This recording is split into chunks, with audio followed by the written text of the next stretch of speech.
সীমান্তবর্তী রাজ্যগুলোতে অবৈধ অনুপ্রবেশের কারণে জনবিন্যাসের অস্বাভাবিক পরিবর্তন খতিয়ে দেখতে ৫ সদস্যের উচ্চ পর্যায়ের কমিটি গঠন করেছে ভারতের স্বরাষ্ট্রমন্ত্রী অমিত শাহ।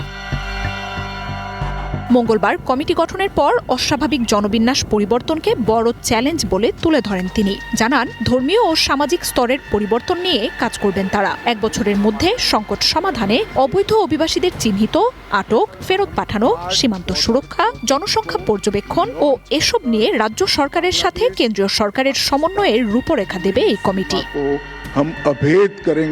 এর আগে বাংলাদেশ সীমান্তের আসামে মুসলিম জনসংখ্যা দ্রুত বাড়ছে বলে অভিযোগ আনেন ভারতের স্বরাষ্ট্রমন্ত্রী। গত বছর রাজ্যটির মোট জনসংখ্যার ২৯% মুসলিম এবং তাদের বেশিরভাগই বাংলাদেশি বলে দাবি করেন তিনি।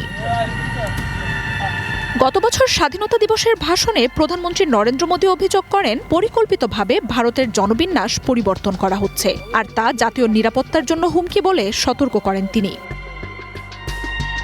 ভারতে অবৈধ অভিবাসীদের নির্দিষ্ট কোনো পরিসংখ্যান নেই, তবে দেশটির পূর্ব ও উত্তর পূর্বাঞ্চলে অবৈধ অনুপ্রবেশের অভিযোগ বাংলাদেশের সাথে দিল্লির উত্তেজনা বাড়িয়ে তুলেছে। দেশটির রাজনৈতিক নেতাদের দাবি, বেশিরভাগ অবৈধ অনুপ্রবেশকারী বাংলাদেশের। দেশের বিভিন্ন প্রান্ত থেকে মুসলিমদের বাংলাদেশি হিসেবে দাবি করে ফেরত পাঠানোর ঘটনা বেড়েছে। বিশেষ করে পশ্চিমবঙ্গে বিজেপির সরকার ক্ষমতায় আসার পর সীমান্ত নিয়ে তৎপরতা আরও বেড়েছে। এদিকে আগামী মাসেই ত্রিপুরা ও পশ্চিমবঙ্গ সফরের কথা রয়েছে অমিত শাহের। বাংলাদেশ সীমান্ত অঞ্চলগুলো পরিদর্শনের পাশাপাশি নিরাপত্তা নিয়ে উচ্চ পর্যায়ের বৈঠক করবেন তিনি। সম্প্রতি ঘোষিত স্মার্ট বর্ডার প্রকল্পের অগ্রগতিও খতিয়ে দেখবেন এই নেতা। মার্জিয়া উপমা, ওয়ান ইন্টারন্যাশনাল ডেস্ক।